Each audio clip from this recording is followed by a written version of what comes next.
Hello, welcome. I'm Kate and this is Homemade Words, and this is one of our nature lessons, nature journaling and nature writing. The series is called Nature's Secrets and this is lesson 2. So whether you're watching me live or whether you're joining me later, watching the recording on YouTube, you're very welcome. I hope that you enjoy the session. I hope you have the opportunity to join in with the activities at home.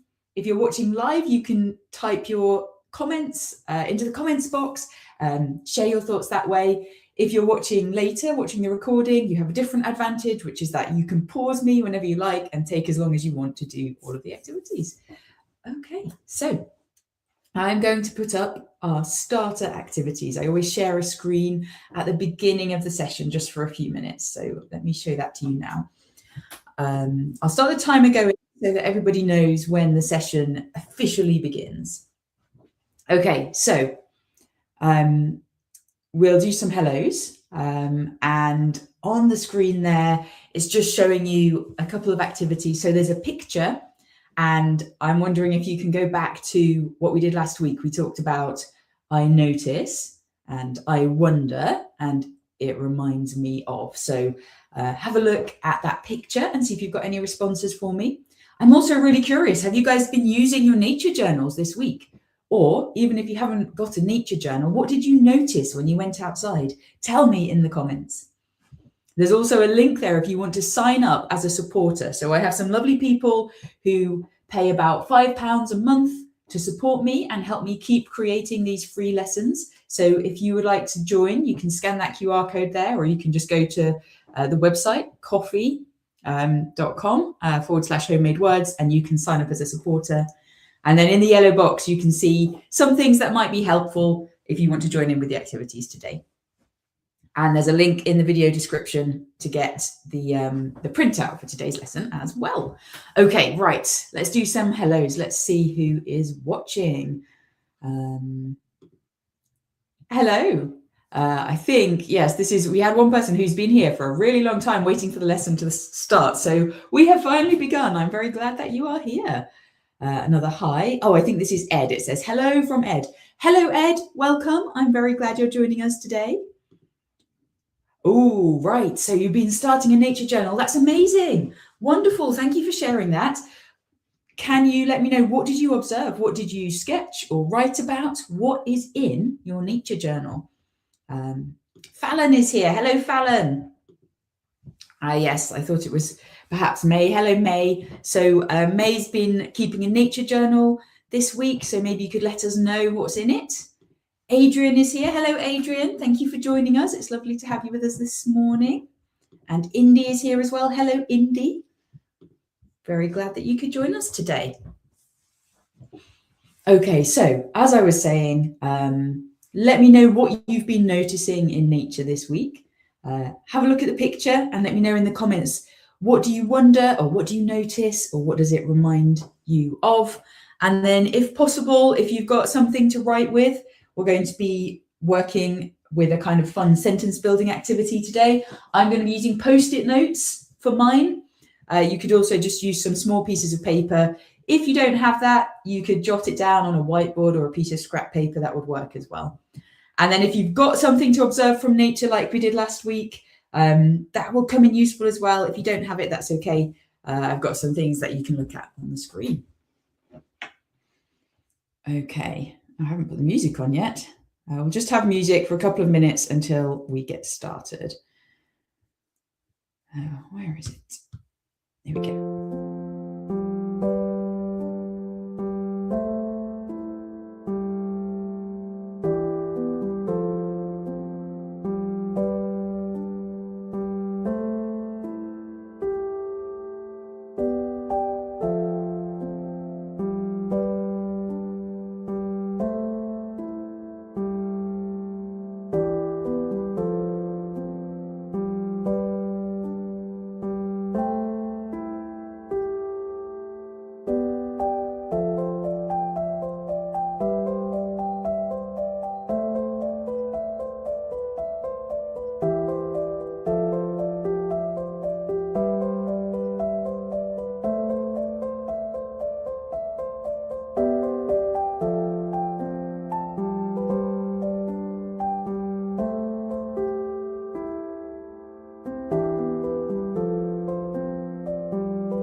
Okay, I'm back. So I've turned the music off so that you can hear me, although I was enjoying it. Let's see, have we got any more comments here? Oh, it looks like we have got a lover of bears and pandas watching today. Beautiful. May has been looking at spring things like flowers coming up. Right, it's just the perfect time of year to start a nature journal because so much is changing in the natural world. And I'm going to be showing you some fun twigs that I've been looking at. Twigs don't sound like they might be that interesting, but we'll see a little bit later. Okay, what else is going on? Oh, we've got someone who was here yesterday. You're here again today. You're very welcome. I am going to be doing the same lesson, but honestly, it does turn out quite different depending on who's here and what they're saying in the comments and that kind of thing. Let's go to my face. Hello, welcome. If you haven't seen my face yet this morning, I'm really glad that you have joined us. And we're going to get started in just a moment. I'm just introducing myself in case anybody new is watching. So my name is Kate. I am a qualified teacher, I'm a home educator, and I really love words. And so I've started doing these online English lessons to share my knowledge and love of English with you guys. It's all supported by people who choose to make a monthly contribution using the Ko-fi link that I shared earlier. So if that's you, thank you so much. I really appreciate all of my supporters. If you'd like to join, then you can scan the QR code. I'll share it again at the end. Okay, let's see. We've got a conker that's growing. That sounds fascinating. That'll be really interesting to watch as it grows.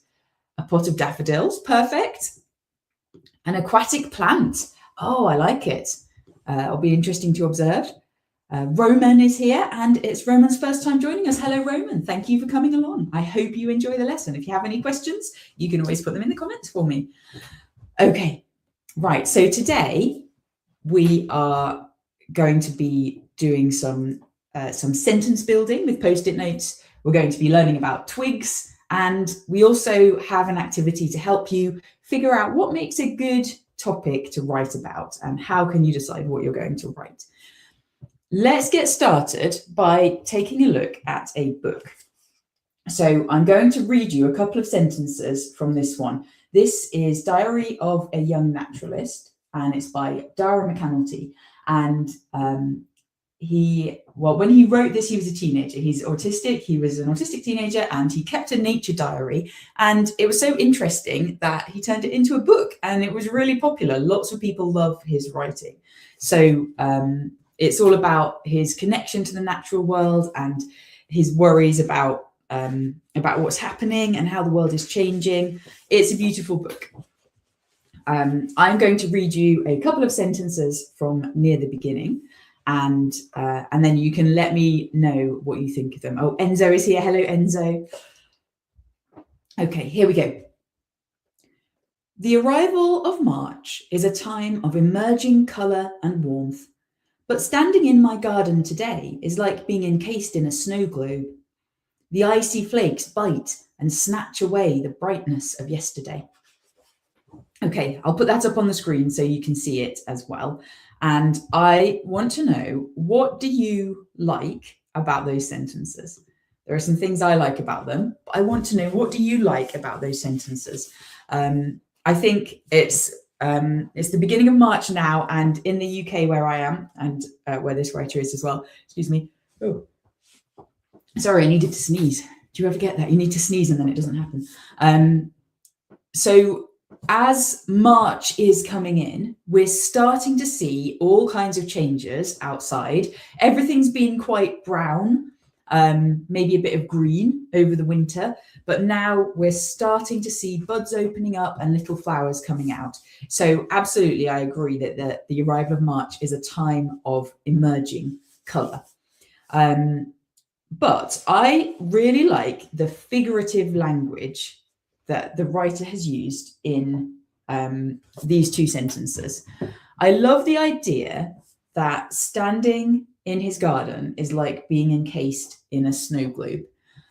Sometimes, of course, it does snow into March or even into April, and it can be a bit surprising, especially after all those signs of spring have started to appear.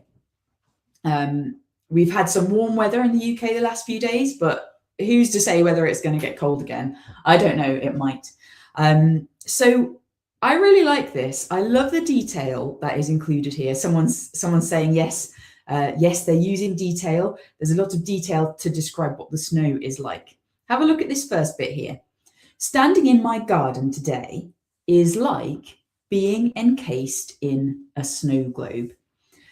He could just have written, it's snowing. But he didn't. He wrote, standing in my garden today is like being encased in a snow globe. He's using a metaphor. Technically, this is a simile. A simile is a type of metaphor. A metaphor is when you compare something to something else, and it gives people an image in their heads that helps them understand what you're experiencing or what you're talking about. And if we use the words like, so he could say, my garden is a snow globe, and that would be a metaphor. A simile is a type of metaphor where you make it clear that you're using a metaphor. You say, standing in my garden today is like being encased in a snow globe. So he doesn't just say it's snowing.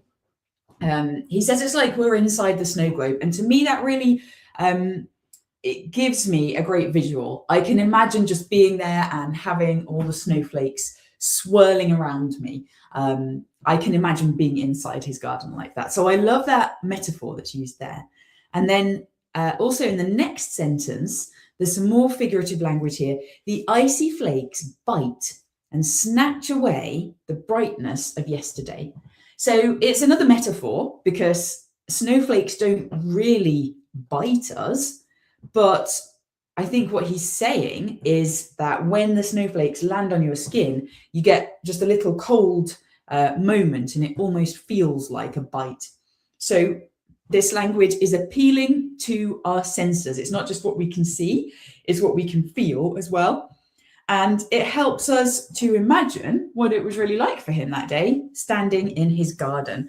I also like that the icy flakes snatch away the brightness of yesterday. So he's had this warm spring-like weather and he's going to talk about the birds in his garden and the effect this has on them as well. They think it's springtime and then all of a sudden that's snatched away. So the snow is almost being personified there. It's being treated a little bit like a villain. It's kind of telling it a bit like a story. Because of course, for the small wild creatures, for the birds and things, in the spring, they need a lot of food and they need a lot of sunlight. And if the weather does suddenly change, that can be really difficult for them. Okay, someone loves snow. Someone in the comments loves snow. Yeah, snow can be a lot of fun. But if you're a tiny bird and you're trying to get ready for breeding season in the spring and you need lots of food, then the snow can be a huge challenge. Okay, so if you were here last week, you'll remember that we did some different observation techniques. And I did mention them at the beginning as well, when you had that picture of a rock to look at. So we did, I notice, I wonder, and it reminds me of. Now, one of those observation techniques really leads us into using comparisons and figurative language, just like saying, standing in my garden is like being encased in a snow globe. What do you think? Which one do you think it is? Which of those questions could help us to come up with a metaphor or a comparison we could use in our writing to help people understand what we mean, to help people see in their minds what it is that we're describing? I'm going to show you the picture briefly that we had last week of the dandelions that were in my garden. Here it is. Okay, so we noticed some things, we wondered some things, and then we did, it reminds me of. And those it reminds me of sentences, they're really great for lots of reasons. They help our brains to make connections. They can even help us understand what's actually happening. But just purely in terms of writing, if we look at something and do a minute of it reminds me of, then it can really help us to come up with some figurative language that we can use in our writing. So I think what we'll do, if you guys have something at home to observe, then you can do that at home. If you didn't bring anything along, that's okay. You can look at this picture on the screen. Let's do 1 minute of it reminds me of and see what comparisons we can come up with. I know we did look at this last week. If you're remembering things that people said last week, that's absolutely fine. In fact, I think that would be really helpful, because we want as many comparisons as we can. Okay, so you can either look at your own item at home or look at the picture of the dandelions on the screen, and we'll spend 1 minute saying, "It reminds me of," and then finishing up the sentence. Okay, 1 minute, starting now. It reminds me of.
I just realized I was on mute. Sorry, you guys. I did that last time as well, didn't I?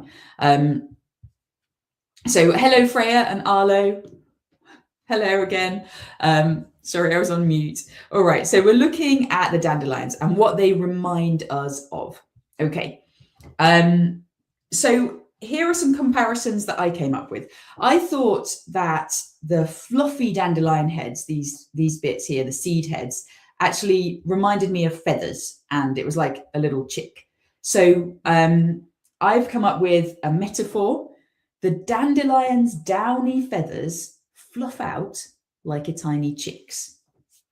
So that's one comparison. Oh, it reminds me of a tower. Intriguing. Yes, because it's nice and tall. Okay.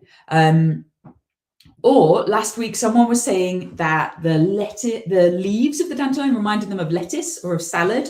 So we could use figurative language. We could appeal to the senses. We could say, "I imagine crunching the dandelion's lettucey leaves." By the way, I'm not recommending that you go and eat dandelions, but I do think you can kind of imagine the juicy crunch, maybe for a rabbit or something. So that's how our observation, our nature observation, can help us to come up with some figurative language. And what I'd like to do now is to take that a little bit further. We are going to do a sentence building activity. And for that, we're going to be using some Post-it notes, or if you don't have Post-it notes, some little pieces of paper that you can move around and arrange. Or if you don't have any of those things, you can just use a pencil and a scrap of paper, and you can always do a little bit of scribbling out and a little bit of adding in. It's just kind of fun to do it with Post-it notes. What we're going to do is we're going to start with a short sentence, and then we're going to kind of pull it apart and add bits in to the middle and the beginning and the end to make a much longer sentence, just to show how flexible we can be when we're using language and when we're creating a sentence. Oh, someone else had a comparison. I have daffodils and they remind me of the sun. Right, yes, I totally get that. Daffodils, very bright, very sunny, very round, and they kind of give you a cheerful feeling as well. Okay, so what I need to do is I'm going to share a different camera with you. Excuse me just a moment. And I'm going to be showing you, I'm going to show you this. This is my new thing to observe. I don't know if you can see it very well on this camera. I'm going to share the other camera. Let's see. Okay. So this is a little twig. Yes, you can see it. Good. This little twig, I think, comes from a larch tree. And I'm going to give you a little sentence that I've come up with for this twig. So when I was looking at it, it's a little bit silly really, but I imagined it was like a tall, thin person, and like these needles were like the person's hair. There they go, off for a walk. So that's how I'm going to start my sentence. So I've already written my post-it notes because we had this lesson yesterday as well, but it's okay. You can take some time to do yours. So the twig's needles are like hair. Okay, the twig's needles are like hair. So if you're joining in at home, I want you to use one of your "it reminds me of" sentences to make your own comparison, your own metaphor. So if you've got post-it notes, then on the first one, write your thing. So I've got the twig here. Can you see that properly? The twig. So I've actually got the twig's needles are like hair. If you might have the daffodils are like the sun. Or let's see what else. It reminds me of I'm seeing what other things. It reminds me of a mint plant. Okay, so we could say the dandelions leaves are like a mint plant. Okay, so your challenge now is to make your own sentence. You can write the bits on post-it notes because we're going to move them around and we're going to add some bits in. And when you've come up with your own sentence, if you'd like to, you can share that in the comments, or you can just create that at home. The twig's needles are like hair. Can you tell me a short sentence that includes the phrase is like or are like, if it's plural, about your thing that you have brought to observe? Or if you haven't brought anything, you can do it about the dandelions, or you could even do it about my little twiggy person here. It's just a little bit of a larch twig with those long needles pointing downwards that we're going to be describing. I'll give you a moment just to work on your sentence. And as I said, you can share it if you want to. And then we're going to think about how we can add more detail and more information to this sentence. Okay. So I'm hoping that by now, most of you will have got a short sentence either in your mind, or you've written it down, or it's on some post-it notes like mine. The twig's needles are like hair. Okay, I want to add a little bit more description to my sentence, and I want to make it easier for someone who can't see the twig to visualize what it might look like. And I'm going to do that by adding in some adjectives. An adjective is a describing word. It gives you more information about what a noun is like. So the nouns in my sentence here, I've got twig, needles, and hair. I'm going to add 3 adjectives into my sentence. And to do that, I need to move my post-it notes around a little bit. So the twig's long, let's have another one, long, delicate needles. The twig's long, delicate needles are like, well, they're not very like hair because they're green. So adding a colour is a great adjective to use. I like green hair. Okay. So I've added some adjectives to make my sentence a bit longer. The twig's long, delicate needles are like green hair. Have a go at home. See if you can add some adjectives into your sentence to make it a little bit more descriptive and a bit clearer what it is, what it looks like. This is a great activity to do anytime you're writing about anything. If you just want to get a bit creative, I wouldn't do this for every single sentence that you write, but it's a good way to think about how we can stretch out a sentence and add more information. Ooh, okay. So the conker shoot, someone brought a conker shoot along and they've got the sentence, the patterns on the stem are like windows. Excellent. Thank you for sharing that. The patterns on the stem are like windows. Wonderful. Okay, next challenge, to add an adjective or 2 into that sentence. What adjective could describe the patterns or the windows that they're like, or the stem itself? Okay, let's see. We've got another sentence here that we can share. The plants long, thin stem is like an ink tube. Ooh, lovely. I like that image. And I love that you've added your adjectives into that sentence. Excellent. Well done. Okay, so we've added some adjectives. What we need to do next is give a bit more information by adding an extra clause. A clause is just like a small part of a sentence. So I'm going to add an adverbial clause to my sentence, and an adverbial clause or adverbial phrase, it sounds complicated, but an adverbial phrase just tells you more about when, where, or how something happens. So I'm going to add an adverbial after hair. So the twig's long, delicate needles are like green hair on a very tall, thin person. Okay, because I've got my imaginary twig person. So the twig's long, delicate needles are like green hair on a very tall, thin person. Okay, can you add an adverb or an adverbial phrase like I have added here, or another phrase that gives a bit more information about where something is or how the different things are connected?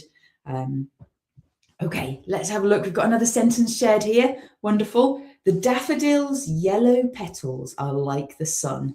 Beautiful. Well done. I like the adjective. Colour is a great one to go for, especially in nature journaling, because it's so important. Okay, so the twig's long, delicate needles are like green hair on a very tall, thin person. All right, but I think I could squeeze even more information into this sentence. So I am going to add a relative clause. A relative clause is when you use which, okay? So I'm going to add some more information about the needles. I've got to just move my Post-its around a bit to make room. The twig's long,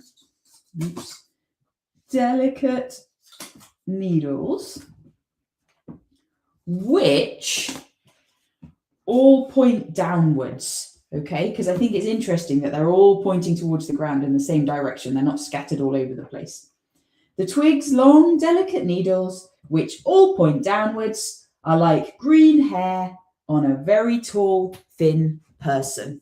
Okay, can you add a relative clause? Can you add a which to give more information about one part of your item that you're observing? Let's see, we've got some more sentences to share. The pencil is like a long black straw. Love it. Oh, look at this. The plant's long, skinny body slowly sways in the water. I love that. I love, it's kind of like the metaphor. It's almost like the plant is dancing in the water. Excellent. Okay. So my sentence over here is getting pretty long now. I'll give you another moment just in case you're making your sentence really, really long. Sometimes you might do this and we might think, actually, I need to take some of the information out. Or when it gets this long, we might think, well, it's good, but actually I want to change some of the words. I want to make some edits, because sometimes when we're writing, we have to make changes. Sometimes we think, actually, I've got an even better idea than what I said the first time. Okay, so I am going to make some edits to my sentence right now. And of course, you can make some edits as well if you would like to. So I'm thinking, instead of which all point downwards, I could use some more interesting language there. So I'm going to replace all point downwards with all droop towards the ground, because I think that's better. The twig's long, delicate needles, which all droop towards the ground, are like green hair on a very tall, thin person. I think I can improve on very tall, thin person as well. So I'm going to add in some more Post-it notes. So instead of on a very tall, thin person, I think on a wizened head. Wizened means kind of old and wrinkled. And if we look closely, I don't know if you can see, but the bark on the twig looks kind of old and wrinkled. And actually, not just any old wizened head, but it reminds me of a wizard. So I'm going to say they're like green hair on a wizard's wizened head. Can you see that last one there? There we go. Okay, so I've got my full sentence now. The twig's long, delicate needles, which all droop towards the ground, are like green hair on a wizard's wizened head.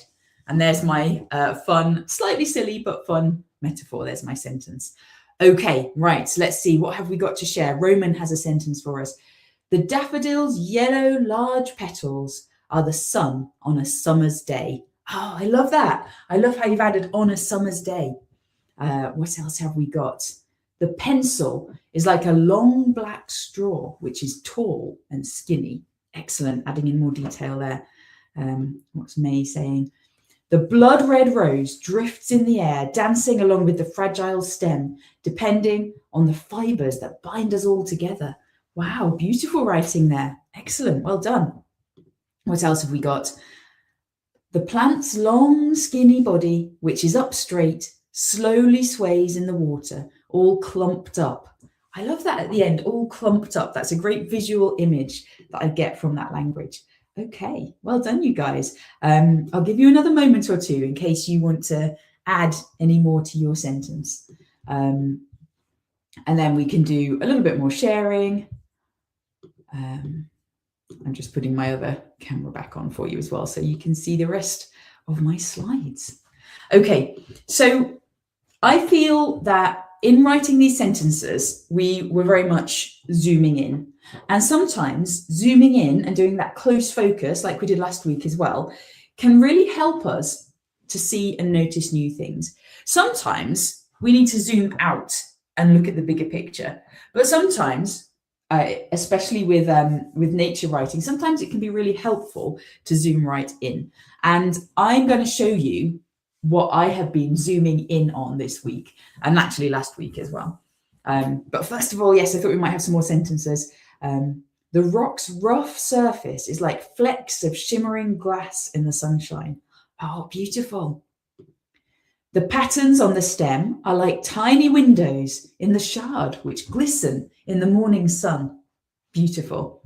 Really lovely. Well done, you guys. You've really, you've done a great job of this sentence building activity. And I hope that you can use this anytime. Like if you have to write something or you want to write something, you're maybe not feeling very creative, just start with a really short, boring sentence and then see how you can add in adjectives and extra clauses and extra information to make your sentence even better. All right, so last week I had planned to include a twig quiz, but we ran out of time. So I'm going to show you my twigs this week, and you might be like, twigs? That sounds kind of boring. But actually, when you zoom in on twigs, they're really interesting and they look completely different depending on what kind of tree they come from. And I'm going to show you some pictures right after I share this one more sentence. The daffodils part before the stem looks like bubble tea.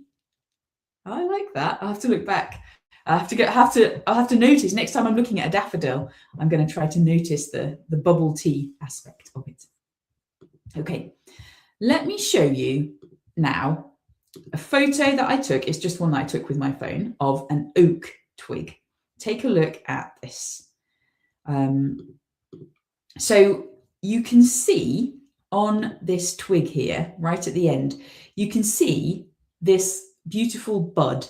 This is the leaf bud, and these bits on the outside are called scales, and they're protecting the baby leaves inside the bud. So I'm going to show you some other twigs in a minute and you'll see how different they are. But here are the things to really notice about the oak twig. We've got a rounded, almost a teardrop shaped bud. And the bud itself has lots of these little brown scales. So some buds you don't look like that, but this one you can see lots of scales. You can see that the bark is a greyish brown colour. And also there's a big cluster of buds at the end of the twig, and then there are some other buds sticking off separately further back along the twig. Okay, so those are the buds of the oak twig. Take a close look, because at the end I'm going to share some descriptions with you of some different twigs and see if you can guess which one I'm describing.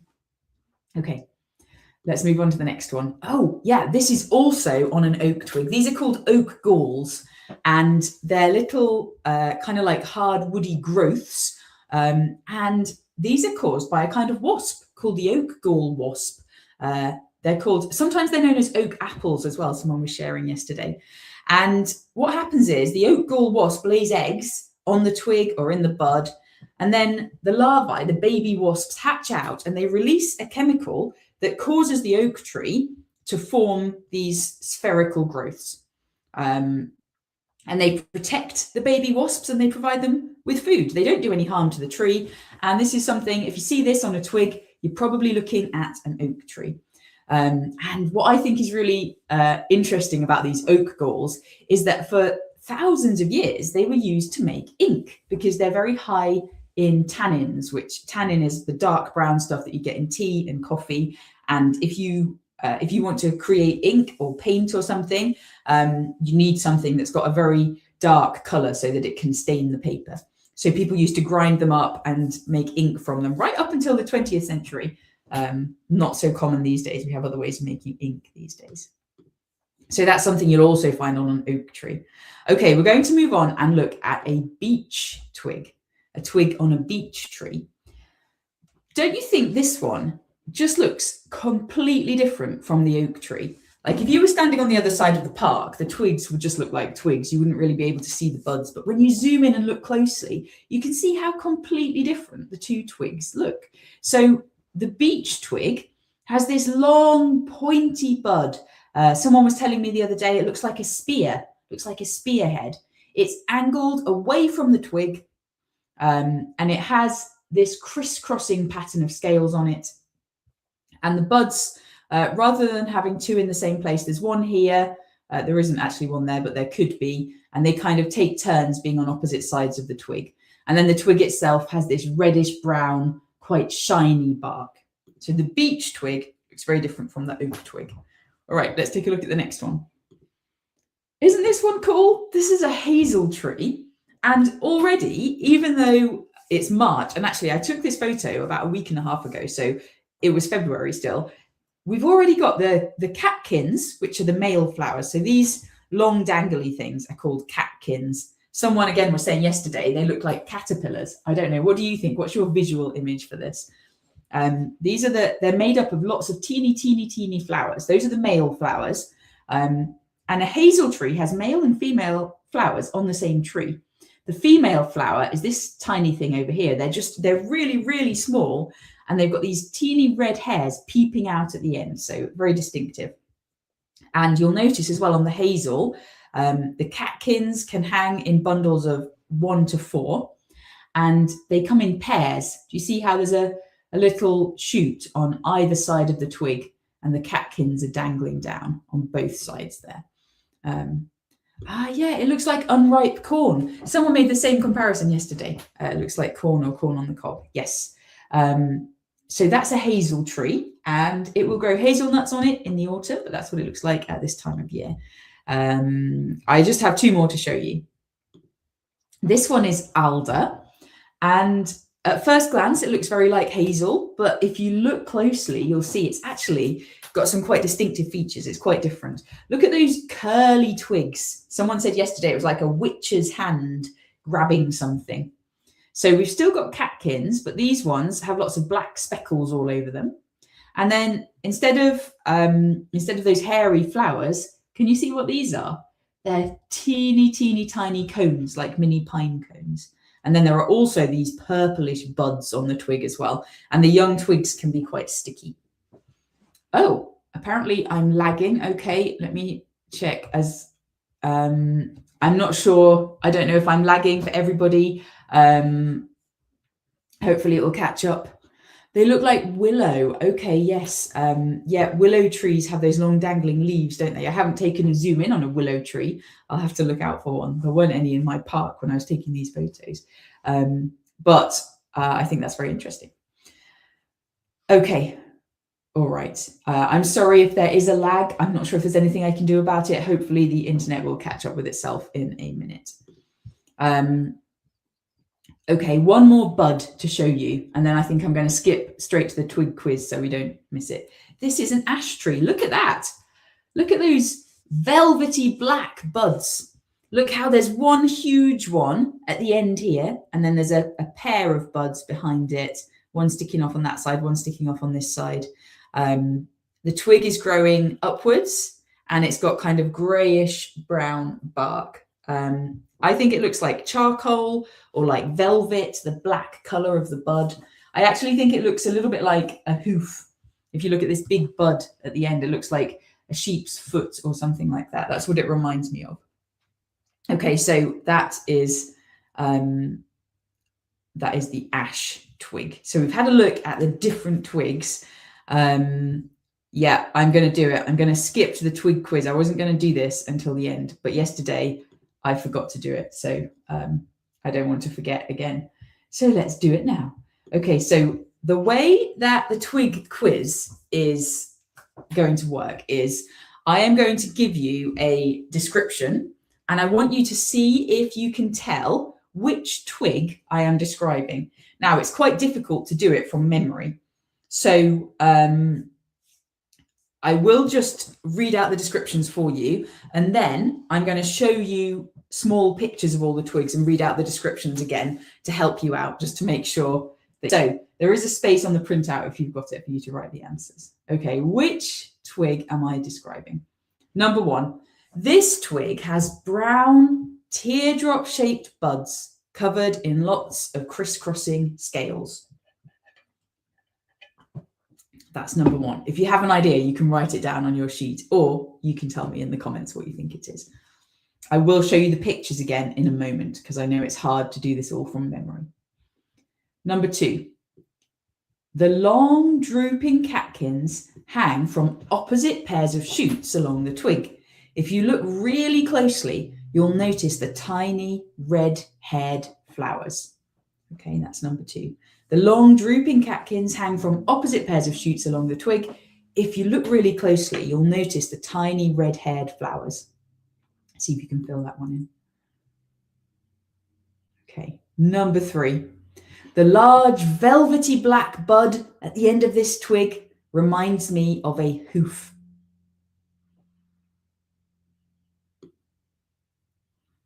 Number 4. Oops.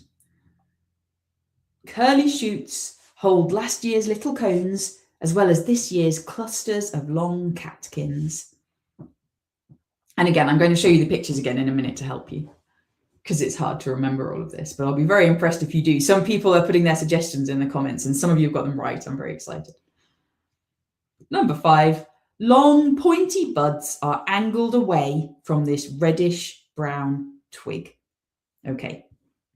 So if you've written down the answers without even seeing the pictures, that's amazing. That's really impressive. If you haven't, that's okay, because it was a really hard thing to do. I'm going to show you the pictures just. Right, so there are the pictures with the labels. I'm going to read the descriptions again, and this time you can look at the pictures as a little reminder of which one was which, okay? So number 1, this twig has brown teardrop-shaped buds covered in lots of crisscrossing scales. I think there are 2 that have crisscrossing scales, so I'm not sure, I might have confused you because I think I used that description in the wrong one. But they don't come up more than once, okay? So focus on the teardrop-shaped buds. That's number 1. Number 2, the long drooping catkins hang from opposite pairs of shoots along the twig. If you look really closely, you'll notice the tiny red-haired flowers. Number 3, the large velvety black bud at the end of this twig reminds me of a hoof. Number 4, curly shoots hold last year's little cones as well as this year's clusters of long catkins. And number 5, long pointy buds are angled away from this reddish brown twig. Okay, all right. What do we think? Let's share some of the answers. So number 1, this twig has brown teardrop-shaped buds. That was the oak. Number 1 was the oak with its teardrop-shaped buds. Number 2, the long drooping catkins hang from opposite pairs of shoots along the twig. If you look really closely, you'll notice the tiny red-haired flowers. And I think some people were saying in the comments, yes, number 2 is the hazel twig. Number 3, the large velvety black bud at the end of this twig reminds me of a hoof.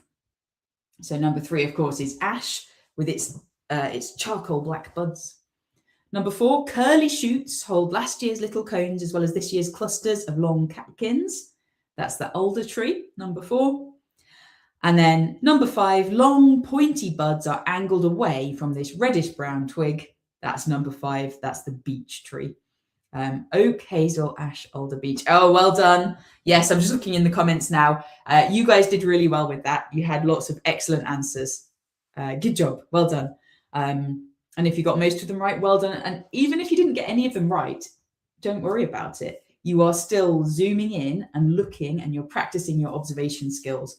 And that's what this lesson is all about, practicing our observation skills and then using that language to help us with our writing. Okay, I don't want the lesson to go on for too long, but I do want to talk just a little bit more about writing before you go. So I hope you have another 10 minutes or so to talk about writing. I want to talk to you about different types of writing. So as I shared last week, I'm going to be creating a digital magazine. And instead of writing it myself, you guys are going to write it. And I am encouraging everyone who comes to these lessons to submit, that means to send me one piece of writing to go in the magazine. And if you come to every single lesson and do all of the activities, then I will guide you through doing one particular type of writing. But if you want to be creative and send me a different type of writing, that's okay too. And I just want to show you two different books to emphasize how you can write in a very different way about the same topic. So I don't know if any of you have seen this book before, The Cloud Spotter's Guide. It's really aimed at adults, but it's a long time since I read it. I'm not sure, but I don't think there's any reason why you couldn't read it if you're interested in clouds. It's narrative nonfiction, which we talked about in our space lessons. And as you can see, there's lots of writing, lots of detail. There are pictures and diagrams in here as well. And it just gives you tons and tons of information about clouds. And it's the kind of book that it would take probably several weeks to read, unless you're like a super keen reader and you just whiz through it in an afternoon. The same writer has also written this one, Cloud Spotting for Beginners. And this one is much more simple. So this one is mostly pictures, and it just has a little bit of writing on each page just to give the information. But even though it's mostly a picture book, it's still very scientific, and it's excellent for explaining how clouds form and what the different cloud types are. So two very different kinds of writing from the same writer on the same subject. And if you like clouds, then definitely I recommend those books. Okay, so let's talk about what type of writing you might be able to send for the magazine. I'm going to show you a picture. I might leave the cover like this, or I might change the design. I haven't decided yet, but it's going to be a digital magazine. That means I will send it out to people as a PDF. You can print it at home if you want to, or you can read it on your screen. And it's going to include all kinds of different articles. So if you stick with these lessons, you will do all of the activities to write your very own essay. And I said essay yesterday, and people started freaking out like, essay.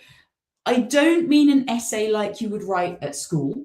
I don't mean an essay like you would write in an exam. I mean the kind of essay you might get like in a newspaper if you have a long piece of writing where someone shares their opinion or their impression or their response to something, or there are books of essays that are published. And the thing about an essay is that it's a piece of writing that gives you the opportunity to share your personal response to something. We're going to do the etymology because it's an interesting one. So an essay can be a piece of writing on a particular subject where you share your personal point of view or your personal response to that subject. It has another meaning as well. Does anyone know what the other meaning of essay is? It's a bit archaic. That means it's old-fashioned. People don't use it very much anymore. Let me show you the etymology and you can see where it comes from. So it comes from a French word, essay, which means trial or attempt. So writing an essay is having a go. And it's first attested, that means the first place we see it is actually in the writings of Francis Bacon. Francis Bacon was one of the first scientists to follow a scientific method and to have a go at doing an experiment and see what happened. So it kind of makes sense that he was using this word essay. He was having an attempt at something and seeing if he could figure it out. And ultimately it comes via a Latin word for wait from an ancient Proto-Indo-European root, a word meaning to move or drive or draw forth. So this is kind of like a word part that has lots of different meanings. And we get loads of English words from it, including act. Auriga, the charioteer, that's a constellation, and Auriga is driving the chariot. That's where that comes from. Examine comes from the same root word as essay, and so does navigate. But today, well, yes, from the 1590s, it has meant either a trial or an attempt. So to essay something is to try it, or a short literary composition. And then, as I said before, these days, it's a short piece of writing on a particular subject, and it usually deals with its subject from a limited or personal point of view. So it's your own perspective. So yeah, if you stick with the nature lessons, you'll be writing your own essay. If, however, you would rather send a poem for the magazine or a different kind of writing, you could even do a story that's inspired by your nature observations. I don't mind. I'll accept all different kinds of writing, but I'll be guiding you through how to write your own essay. And before you go, I want to show you how to do the challenge at home this week, because I've got a space. If you've got the printout, I've got a space on it for you to do this activity. It looks a bit like this. I'll just show you one here. I don't have time to set my other camera up. So I'll just show you one here. So I've put topic selector here at the top. And of course, you don't need the printout. You could just do this on a piece of paper divided into 4 sections. But in each section, there's room for you to write a possible topic that you might write about. So for example, I thought, okay, I could write about birds. And then I had all these different ideas for what I might write about. So I know some fun facts about vultures and about wading birds. I also think bird song is very interesting, but sometimes a topic can be too big and too broad to be a good writing topic. Sometimes you need to zoom in a little bit. So I thought, where do birds sleep was an interesting question. And actually, I then thought, okay, I'll try just doing one of these just for where do birds sleep.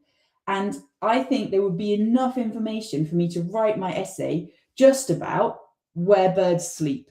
I think birds will be too big a topic, and zooming in to something a bit smaller could actually be better. It could make it easier for me to do my writing, and I'll probably produce a better piece of writing.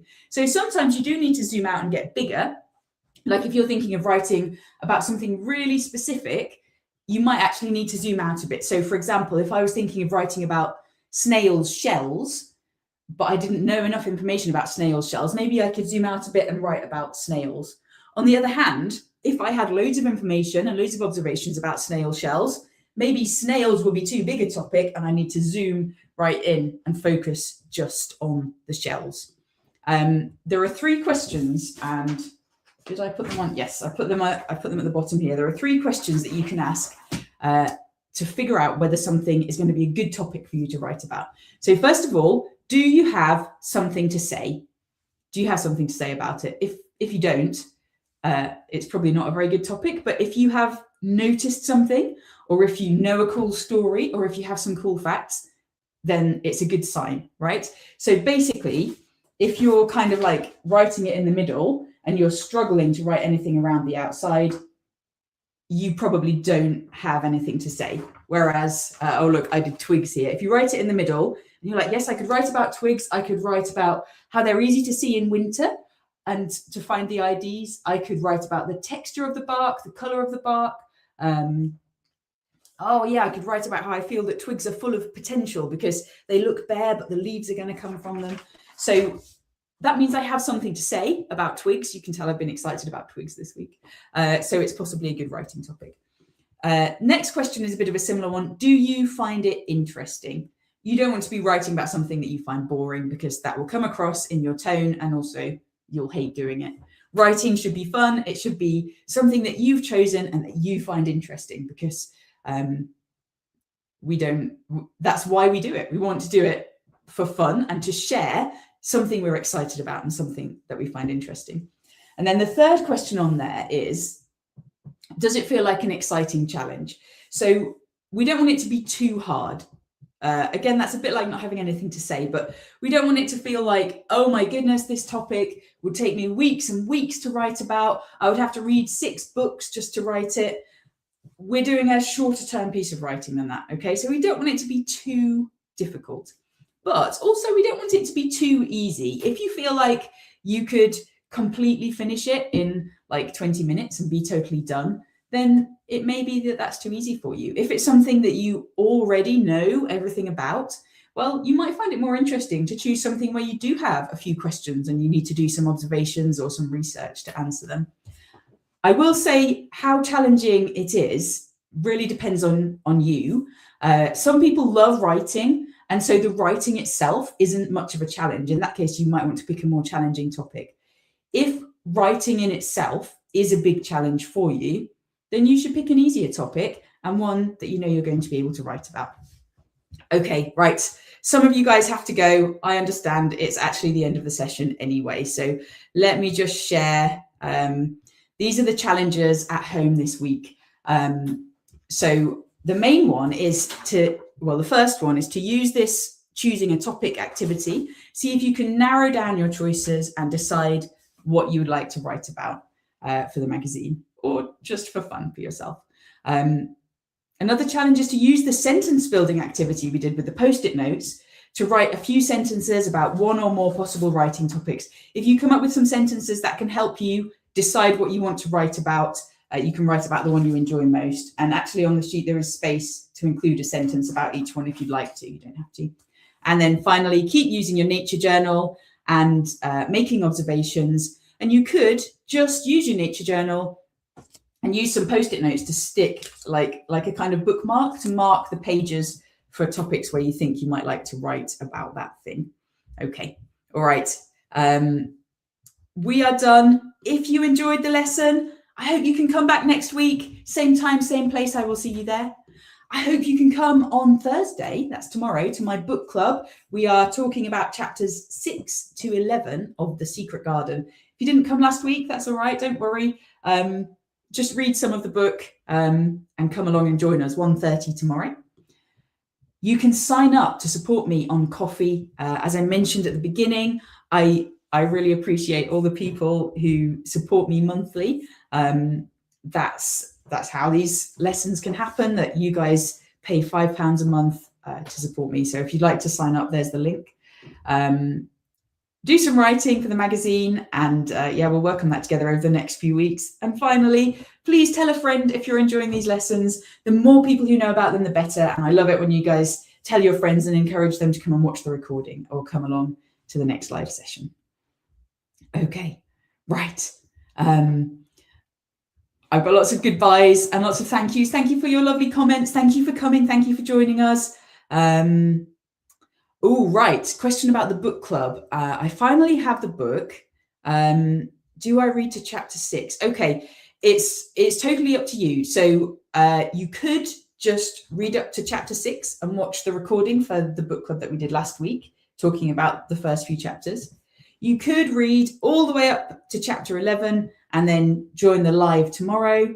Or what you might do if you just want to jump in, maybe read up to chapter 11, and however long that takes you, when you've got to chapter 11, then you can go on YouTube and watch tomorrow's session. I don't know. I mean, maybe you have time to read up to chapter 11 before tomorrow lunchtime. I don't think I would have time to do that, but if you do, that's amazing. If not, just whenever you've read up to that chapter, then you can join the session. All right. Okay. Bye, everybody. Thanks for coming. I'll see you again next time.